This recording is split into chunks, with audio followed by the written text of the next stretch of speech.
Hello and welcome to my 2,000 subscriber celebration video.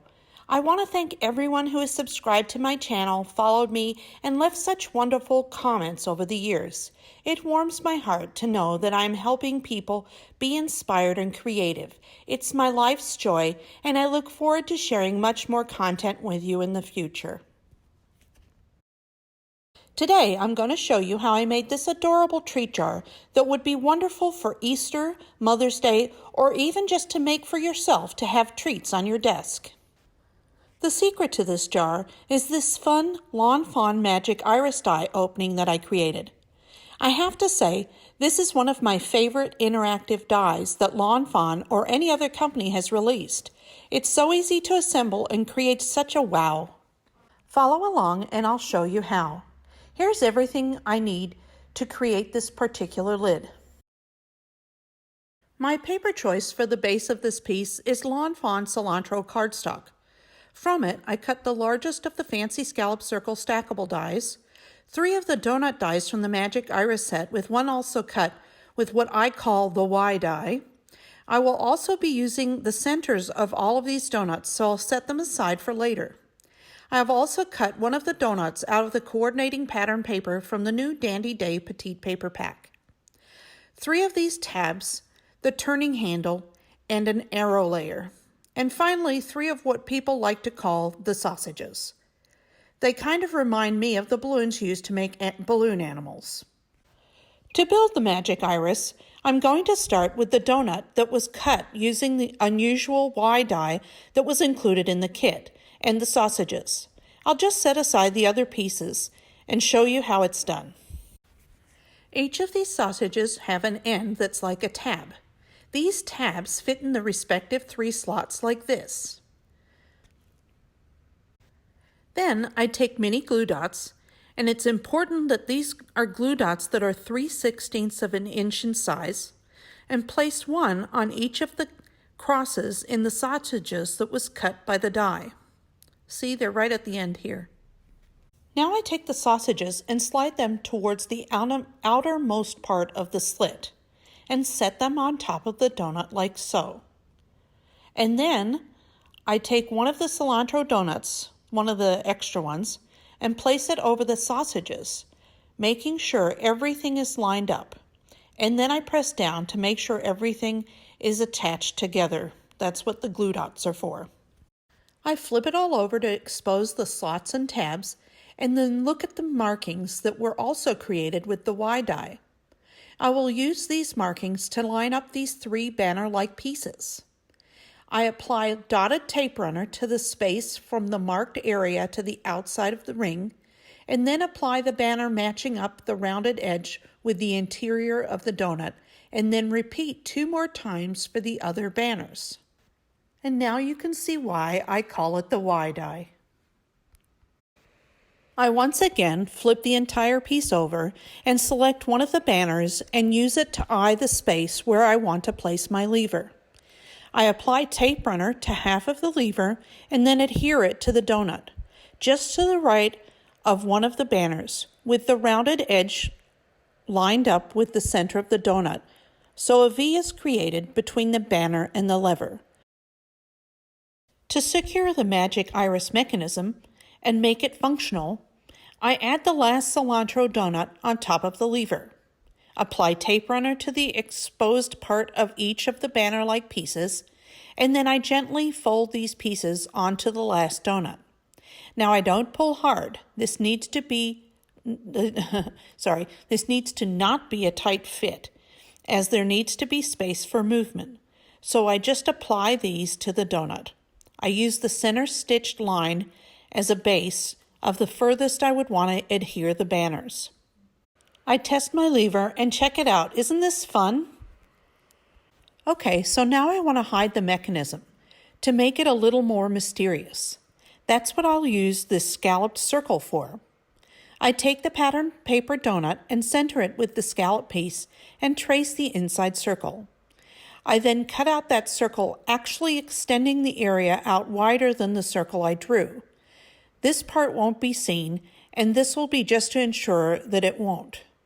The main reason for this piece is to cover up the layered edges a bit. I take my favorite liquid glue and apply it to the back of this scallop piece and then attach it over the top of the mechanism. Then I gently fold over each of the scallops around the edge just a little bit. Because the pattern paper is a bit thinner, I use the dotted tape runner and attach it to the top and add this little arrow piece so the recipient knows how to work their treat jar. As I said before, I'll be using the centers of the donuts. I used my liquid adhesive to attach them all together, placing the pattern piece on the top. And I'll set these aside while I show you how I get the jar lids ready. I found that the jars with the wide-mouthed lids, which measure 3.5 inches wide, are the size to get. The magic iris hangs over a bit, but it still looks and works perfectly. I took the ring part of the lid and experimented with different ways of covering it. This first one I covered with this grass washi tape that I have. I think this is a fine way to cover the ring. If you try this, just make sure your washi tape has a fairly strong tack to it and sticks well. I also wanted to try some paint, and while I was at Target recently, I found this beautiful metallic chartreuse green acrylic paint, and I took a brush and applied it to the ring. Isn't this pretty? Finally, I tried my alcohol markers. I'm not sure if this would stay covered forever, but for the time being, it worked quite well. I like that I have so many colors I can choose from with this method. For today's jar, I'm going to use the painted ring. Okay, so now that everything's dry, I'll take 3 of these thicker foam squares and attach one to each of the banner-like strips on the underside of the magic iris. If you don't have these thicker foam squares, then double up the regular foam squares or foam tape. It's also very important that the foam is only on those 3 strips, because otherwise the movement of the magic iris will be in question. I remove the backing of the foam squares and take a minute to make sure of where I'd like to place the ring before I add some additional adhesive to the foam. I'll be using E6000 glue, which is very strong and works great with metal. I tried using a hot glue gun and that just wasn't working, so I bought the big guns out, and it worked like a charm. I apply the glue to the outermost edge of each of the foam squares, as this seems to be the best for proper placement. I then line up the ring, press down, and place this heavy magnetic sheet on it to dry.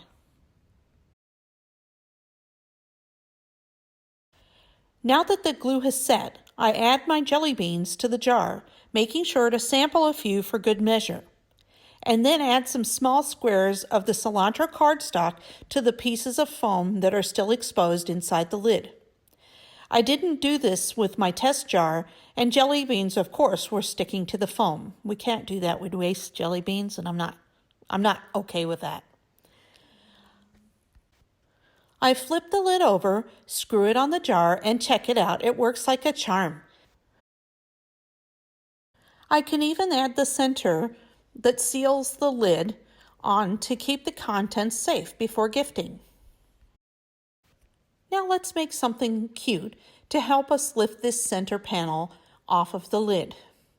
This adorable little ladybug fits the bill perfectly.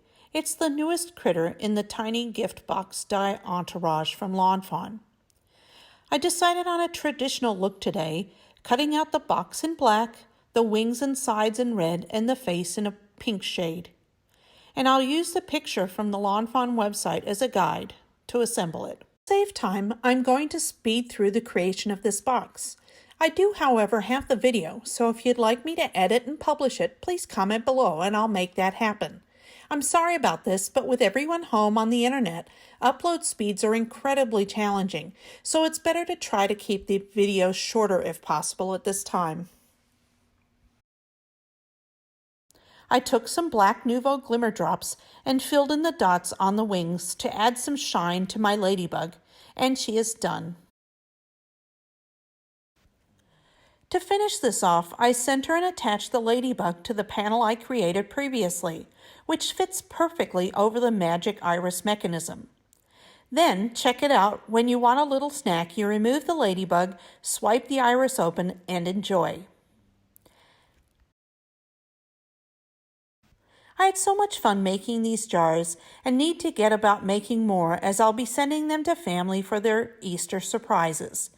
Here is a picture of the fun little ducky I made for the trial run. I also think the ladybug or the duck would make great gifts as well by themselves. Thank you so much for spending your time with me today. I hope in this uncertain time you stay safe and healthy. I also hope this has helped inspire you to think outside of the box and be creative. If you enjoyed this video and haven't already, please click that subscribe button and hit the notification bell so you don't miss any of my future uploads or live streams. Happy crafting, and I'll see you next time.